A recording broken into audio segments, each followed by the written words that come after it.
Hello बच्चों, Ishani teaching centre में आप सभी का स्वागत है। जैसा कि हेडलाइंस है साइंस का चैप्टर 1 जो कि विज्ञान क्लास 10 का है, रासायनिक अभिक्रिया एवं समीकरण। इसके हम 40 प्रश्न का वस्तुनिष्ठ प्रश्न उठाए हुए हैं, जिसमें कि आज पहला जो वीडियो होगा हमारा, ये 15 क्वेश्चनों का डिस्कशन हम कराएंगे आपको। उसके बाद अगला फिर जो शेष क्वेश्चन बचेंगे वो मैं आपको अगले वीडियो में डालूंगा। तो आप लोग इस प्रश्न को अधिक से अधिक शेयर करेंगे और अधिक लोगों को पहुंचाने का काम करेंगे। तो चलिए सबसे पहले शुरू करते हैं। पहला क्वेश्चन है, नमक के घोल में सिल्वर नाइट्रेट का घोल डालने पर दही जैसा अवक्षेपण उत्पन्न होता है, ये कौन सी अभिक्रिया है? जैसा कि प्रश्न है, देखिए नमक का सूत्र तो आप लोग जानते ही होंगे, NaCl होता है। नमक का सूत्र क्या होता है? NaCl। और आप सिल्वर नाइट्रेट का भी सूत्र जानते होंगे, यानी जैसा कि कह रहा है NaCl plus silver nitrate AgNO3 से जब अभिक्रिया करेंगे तो कह रहा है कि दही जैसा अवक्षेपण उत्पन्न करेगा। तो ये कौन सी अभिक्रिया है? तो दही जैसा अवक्षेपण करेगा, तो अवक्षेपण तो कर ही रहा है, तो ये अभिक्रिया आपका कौन सी हो जाएगी? अवक्षेपण अभिक्रिया हो जाएगी। Option number C. नेक्स्ट प्रश्न में चलते हैं हम लोग हैं, मैग्नीशियम के दहन के फलस्वरूप मैग्नीशियम ऑक्साइड प्राप्त किया जाता है, तो इस ऑक्साइड का रंग कैसा होता है? तो बच्चों आप चैप्टर 1 में पढ़े थे, विज्ञान के चैप्टर 1 में, जब मैग्नीशियम रिबन को जलाया जाता है तो मैग्नीशियम ऑक्साइड प्राप्त होता है और उसका रंग होता है कैसा बच्चों? उजला रंग होता है। कैसा होता है? उजला। अगला प्रश्न है, जिस अभिक्रिया से में अवक्षेपण का निर्माण होता है उस अभिक्रिया को कहा जाता है? तो जिस अभिक्रिया में अवक्षेपण होता है, प्रश्न में ही उत्तर छुपा हुआ है। इस अभिक्रिया को हम लोग कहते हैं अवक्षेपण अभिक्रिया। Option number b for ball. अगला प्रश्न है, निम्नलिखित में से कौन ऑक्सीकारक नहीं हो सकता है? तो ऑक्सीकारक नहीं हो सकता है तो आप लोग पढ़े थे, जो ऑक्सीजन उत्पन्न करेगा वो ऑक्सीकारक होगा, और जो ऑक्सीजन हाइड्रोजन उत्पन्न करेगा वो ऑक्सीकारक नहीं होगा। तो ये बताइए, हाइड्रोजन जो उत्पन्न किया है वो कौन सा ऑप्शन नंबर में है? ए फॉर एप्पल में है। तो इसका चलेंगे हम लोग, सही उत्तर है ए। अगला प्रश्न है, रासायनिक समीकरण अभिक्रिया का रूप है, कैसा रूप है? रासायनिक समीकरण जो है अभिक्रिया का क्या है? संक्षिप्त रूप है, छोटा होता है, इसलिए ऑप्शन ए। अगला प्रश्न है, संगमरमर का रासायनिक सूत्र क्या होता है? तो संगमरमर का जो रासायनिक सूत्र होता है कैल्शियम कार्बोनेट CaCO3, जो ऑप्शन नंबर बी में है। अगला प्रश्न है, निम्नलिखित में कौन ऑक्सीकारक नहीं है? ऑक्सीकारक कौन नहीं है? फिर वही क्वेश्चन पूछ दिया। ऑक्सीकारक होगा तो दहन होगा, ऑक्सीकारक होगा तो दहन होगा, क्योंकि जब उसमें ऑक्सीजन की आवश्यकता होगी और ऑक्सीजन रहेगा तभी उसकी उपस्थिति में वस्तु जलेगा। श्वसन में क्या होगा?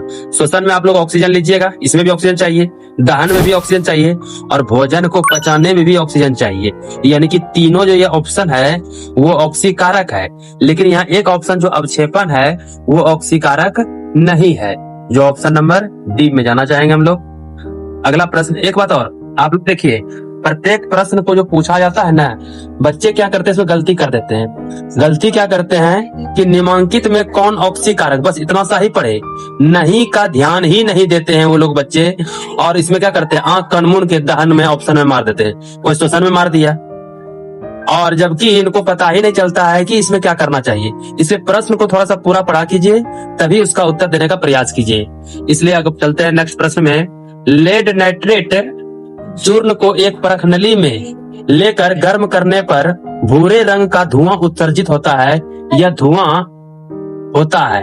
तो लेड नाइट्रेट जो है एक परख नली जब गर्म करेंगे, तो आपको बताए भी थे क्लास में, तो भूरे रंग का जो धुआं उत्सर्जित करता है वो क्या आता है? नाइट्रोजन ऑक्साइड गैस होता है। तो इसका ऑप्शन आपका हो जाएगा बी फॉर बॉल। नेक्स्ट प्रश्न है, कैल्शियम कार्बोनेट जब अभिक्रिया करती है तो CaO यानी कि कैल्शियम ऑक्साइड प्लस CO2 किस प्रकार की अभिक्रिया है? तो आप जैसा देख रहे हैं कैल्शियम कार्बोनेट जो है वो टूट के दो भागों में हो रहा है। तो जब एकल अभिकारक हो और दो ही उत्पाद हो तो आपको बताए थे इसको बोलते हैं अपघटन अभिक्रिया। क्या बोलते हैं इसको? अपघटन अभिक्रिया, जो ऑप्शन नंबर आपका क्या है? बी में है। लेकिन हम विस्थापन की भी चर्चा कर लेते हैं, संयोजन की भी चर्चा कर लेते हैं और द्विविस्थापन की भी चर्चा कर लेते हैं। तो विस्थापन अभिक्रिया आपको बताए थे बच्चों, जो कि एक शक्तिशाली जो होता है दूसरे कमजोर को क्या करता है? उठा के लेके चला जाता है। तो वो हो गया आपका विस्थापन अभिक्रिया।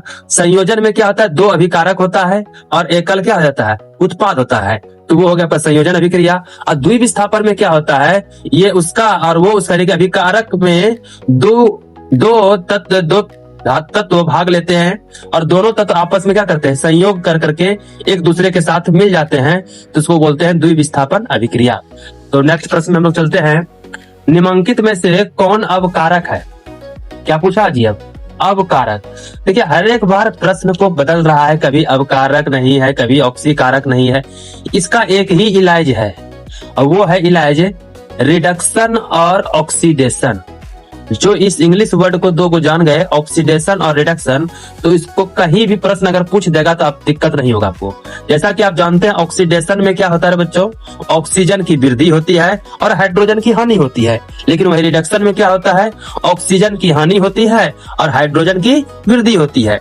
और यहाँ कभी कभी हिंदी में क्या होगा, कभी ऑक्सीकारक पूछ दिया तो कभी अवकारक पूछ दिया, कभी क्या कहते हैं ऑक्सीकरण पूछ दिया, तो कभी कुछ तो कभी कुछ। तो इसमें बच्चे अक्सर फंस ही जाते हैं क्योंकि हिंदी में अनेकों नाम है और इंग्लिश में सिर्फ एक नाम, ऑक्सीडेशन और दूसरा है रिडक्शन। तो इसको अगर अच्छे से समझ जाएंगे तो आप आसानी से इसका उत्तर कर सकते हैं। तो निम्नलिखित में से कौन अवकारक है? इसका ऑप्शन जाएगा डी फॉर डॉग, क्योंकि इसमें ऑक्सीजन नहीं है।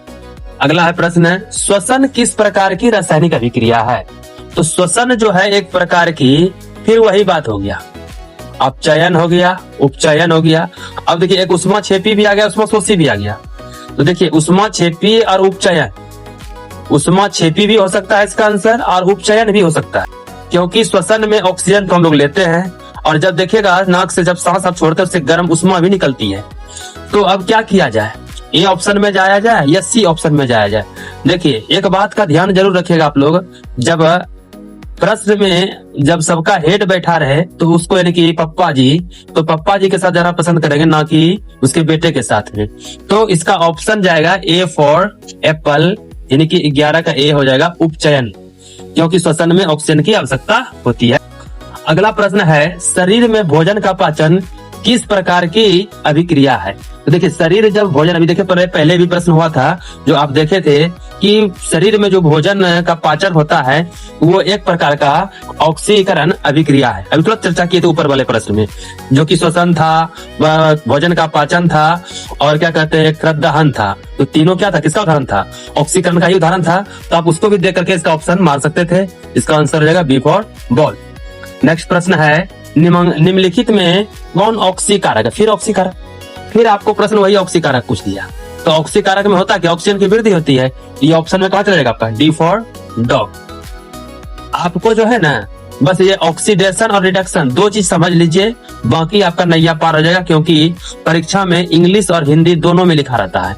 तो आपको जैसे ही ऑक्सीडेशन या रिडक्शन देखिएगा तो आप उस प्रश्न को आप पकड़ लीजिएगा कि इसका आंसर क्या होगा।